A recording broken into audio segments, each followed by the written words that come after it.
Saya punya suami yang tidak pintar mulut manis, tidak pintar merayu. Suami saya itu cinta Tuhan dan fokusnya pelayanan, sehingga waktunya habis banyak untuk pelayanan. Sementara saya lihat suami orang lain yang pintar mengatur waktu dengan keluarganya. Dia khususkan setiap hari Jumat malam makan malam dengan keluarganya, istri dan anak-anaknya. Itu wajib tiap Jumat malam. Kemudian setiap Sabtu malam dia makan sama istrinya. Pacaran berdua aja. Saya ngelihat itu, saya sempat terbersit. Saya bilang, aduh, enak banget ya punya suami kayak gitu. Mengutamakan keluarga, mengutamakan istri gitu. Karena saya tidak pernah bisa pacaran sama suami saya di hari Sabtu Minggu. Anda tahu bahwa kami melayani, saya terbang kemana, suami saya terbang kemana. Saya seringkali weekend itu jomblo, single but not available.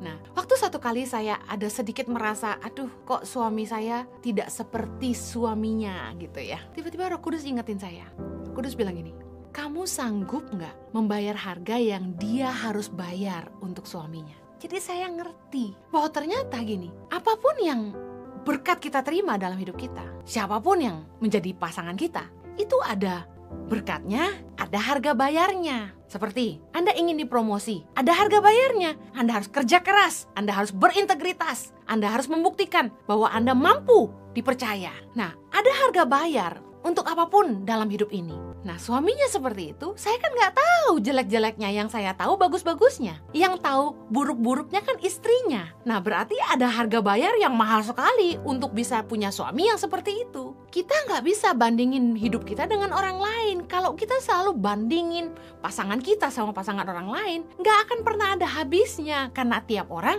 ada lebih, ada kurangnya. Jangan iri hati.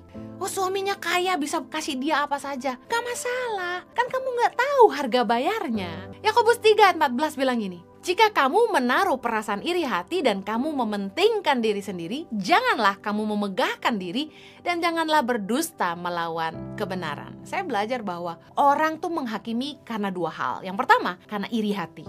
Yang kedua, karena tinggi hati. Kita menghakimi orang, itu mungkin kita iri. Lalu kita menghakimi orang karena kita merasa kita lebih baik. Dua hal ini yang menyebabkan orang lancar banget menghakimi. Tukang gosip tuh biasanya kumpulnya sama orang-orang yang iri hati dan pasukan sakit hati. Yakobus 3 ayat 16 bilang gini. Sebab di mana ada iri hati dan mementingkan diri sendiri, di situ ada kekacauan dan segala macam perbuatan jahat. Jangan suka iri hati sama orang. Karena ketika kita mulai berasumsi tentang orang lain karena iri hati, wah nanti kita malu sendiri. Ya, kalau kita bijak untuk diri kita sendiri, tapi kalau kita mencemooh, kita akan nanggung, kata firman Tuhan. Jangan sampai kita berasumsi tentang orang lain, loh, kok dia bisa sekaya itu ya? Kayaknya tahun lalu belum kaya-kaya banget loh. Kok tahun ini kaya banget ya dia ya? Kayaknya, alah, cuma hamba Tuhan aja loh. Kok bisa sampai beli rumah ya? Wah, berasumsinya luar biasa. Mulai menghakimi. Kok bisa mendadak kaya ya? Pakai dukun tuh kayaknya tuh. Waduh, seenaknya berasumsi tentang hidup orang lain.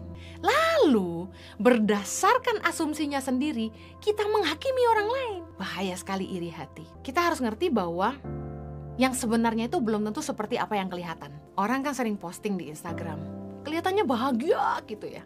Yang dikasih lihat tuh plus-plusnya aja. Tapi kan kita nggak tahu penderitaannya, air matanya, harga bayarnya. Lagian, kalau orang lain itu bahagia, harusnya kita ikut bahagia. Jangan sampai orang bahagia, kita rasanya menderita. Itu iri hati namanya.